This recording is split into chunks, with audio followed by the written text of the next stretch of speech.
सभी बच्चों को शुभ प्रभात।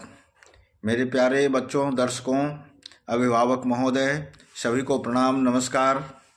मैं आज आप लोगों के सामने इस अपने YouTube चैनल @राजीव रंजन झा 9753 में इस लाइव सेशन में मैं आप लोगों के लिए एक नया वीडियो लेकर आया हूं बच्चों, जो कि 10वीं क्लास CBSE अपीयरिंग स्टूडेंट्स के लिए है।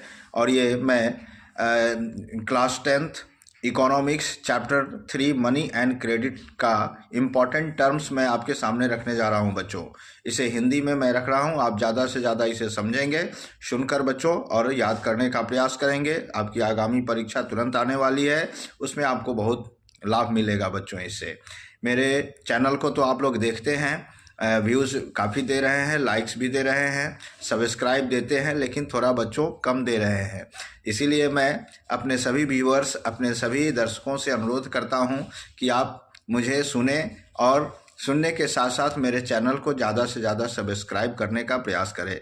इसके लिए मैं सभी लोगों को धन्यवाद देता हूं और देता रहूँगा। चलिए मैं आपको इम्पॉर्टेंट टर्म्स देता हूं बच्चों। पहला है double कंसाइडेंस of wants.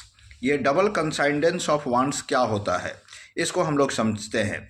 When both the parties have to agree to sell and buy each other's commodities, this is known as the double coincidence of wants। अर्थात जब हम दो पक्ष एक साथ तैयार हो जाते हैं किसी चीज़ को बेचने के लिए या खरीदने के लिए, तो हम उस अवस्था को हम लोग डबल कंसाइडेंस का नाम देते हैं।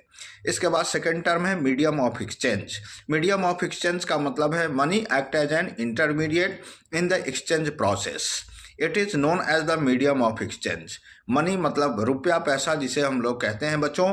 तो यही जो है हमारा क्या है, यह इंटरमीडिएट है, मतलब एक दूसरे चीज़ों को आदान प्रदान करने का। पैसा है तभी हम खरीदारी करते हैं। इसके बाद है करेंसी। करेंसी मतलब modern forms of money include currency. तो जो आधुनिक जो हमारा रूप है पैसों का, उसको हम करेंसी कहते हैं। इसमें दो चीज़ें आता है बच्चों, पेपर नोट्स और क्वाइंस आते हैं। इसके बाद डिपॉजिट्स है। डिपॉजिट्स को हम लोग डिफाइन करते बोलेंगे बच्चों, a sum of money paid into a bank. मतलब जब हम बैंक में कोई पैसा जमा करते हैं तो उसे डिपॉजिट का नाम देते हैं। इसके बाद बैंक की बात करें तो बैंक जो है एक फाइनेंशियल इंस्टीट्यूशन कहलाता है बच्चों। So you will define it as like this, a bank is a financial institution license to receive deposit and creates loans. मतलब बैंक हमें दो सुविधाएं देती है, हमारे पैसों को जमा लेती है, साथ साथ उसको जो है उधार के रूप में भी हमें देती है।